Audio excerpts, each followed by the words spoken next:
All right, we're here with Geno Bonnalie, who caddies for Joel Dahmen. I know it's a long story, but you got to at least tell us a little bit of the story of how you ended up caddying for Joel. So Joel and I grew up together in the Pacific Northwest. I was on the Idaho side of the river, he was on the Washington, but we were a few years apart in age, and he was always the phenom kid who destroyed everyone. And you I can was just like, tell by that body.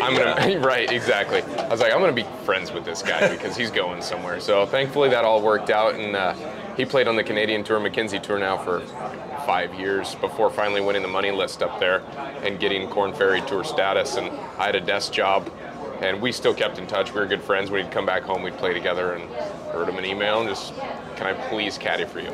So thankfully he said yes, and it's, this is the longest job I've ever had. This is our 8th year together. So what was it like with all the places you guys have been when you guys won in Punta Cana for Joel's first win? How do you describe that? It was very emotional. Like, excuse me, I didn't think that I would be the way I was when I was standing there, and after Rafa's putt missed, I don't know how it missed, but when it did and Joel's got a tap in to win, I just started crying. I was just like, oh, like everything we've done over the last 7 years prior to that, that's what it's about, just trying to win a golf tournament. And for him to be a PGA winner, I was so proud, and it was awesome. Did you have any? Sorry, I'm start that over. Did you have any mentors at all when you came out here caddying for the first time? Did any of the veteran caddies kind of look out for the younger caddies, or? I hate to say no, but not really. In fact, That's interesting. You kind of come out here with your group of friends that you've caddied with, maybe on the Corn Ferry Tour, and you meet new guys out here. But as far as somebody taking you under their wing, I didn't feel like that really happened. And not that I was looking for that either. And there's always this, maybe, I don't need any help, I know what I'm doing. But from following you on Twitter, it does look like you may need a little bit of help finding the right places to stay. I definitely do, yeah. The accommodations, I'm just cheap. If I have a shower and a bed that doesn't have reptiles or insects or something in it, I'm usually okay with that. So I like saving my money. And yeah. What's been the highlight of places you've stayed? And by highlight, I definitely mean low light. The place that we stayed, or that I stayed by myself, I wouldn't have got anybody to stay with me, in New York at the U.S. Open at Wingfoot in Mamaroneck. That's the proper pronunciation because I butchered it in the video apparently. I heard all about that. But it was gross. I walked in and I didn't think much of it at first until I started looking around, and I went to use the bathroom sink and brush my teeth, and the whole thing, like, sink fell off the wall basically. And then I started looking around. I'm like, this place is bad. And it was a cash-only deal, $100. That should have been my first concern. Yeah. So that one definitely takes the cake. Red Roof Inn is always up there towards the top too. That's what we've been hearing a lot. Red Roof in Cleveland, Ohio. You probably should check out and find a better spot. What's a time where you were maybe especially proud of specific advice you've given Joel in a particular instant that ended up working out really well? It's a good question.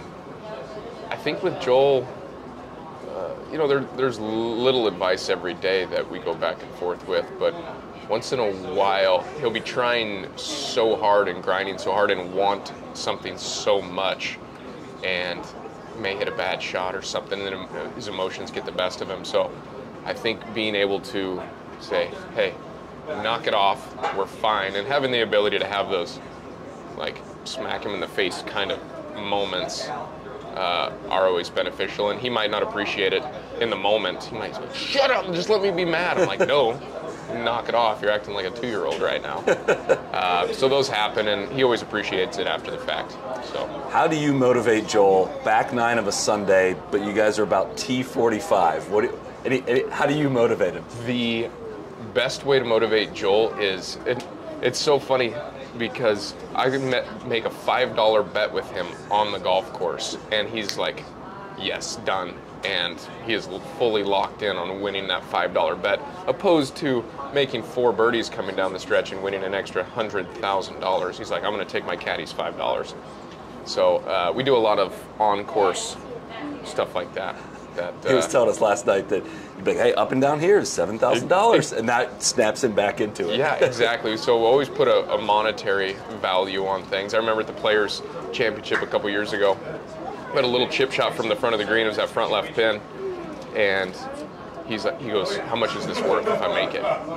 And at the time we were hovering around like 12th-ish maybe, and I was like, it's probably for 100,000 if you chip this in. And he's like, I'm making it, which I love. Some guys, would have been like, oh my gosh, this is for 100,000, and it's like slow roll, lift out, high side, but it was a great shot. So he's definitely positively motivated by money. Other than the win, which is an obvious one, any particular highlights in your guys' career that stick out as kind of pinch me moments? The biggest one was getting our PGA Tour card. I remember we missed the cut in Portland on the Korn Ferry Tour Championship there, and at the time we started the week at 22nd on the money list, and all the guys from like 20th to 30th also missed the cut. So it was guys coming from deeper than 30th that were going to move us down. And the whole weekend, I drove back to Idaho and was watching it on TV and listening to it on the radio. And I'm like, we're projected at 26th now, and maybe even as low as 27th. And ultimately, there was a bunch of shifting that went around. My phone was just blowing up with people. I think, if Xander makes birdie on 18, you lose it. If he makes par, you get your card. And here we are. We ended up finishing 25th on the number, and I just remember going crazy because I knew we were headed to the PGA Tour, which is pretty awesome. When you have to make decisions on the course, do you get nervous ever having to execute on something? Sometimes. Well, a lot of times I feel good about what I have to say, but when Joel starts asking questions or starting to feel a certain way, I start to doubt what I think as well. Even from reading putts to club selection to wind, whatever it may be, there's a lot of tough decisions to make out there, and I usually feel pretty strongly about something, and then questions asked, you start to doubt yourself, so that can get tough. What is the best advice you've gotten from anyone in this profession?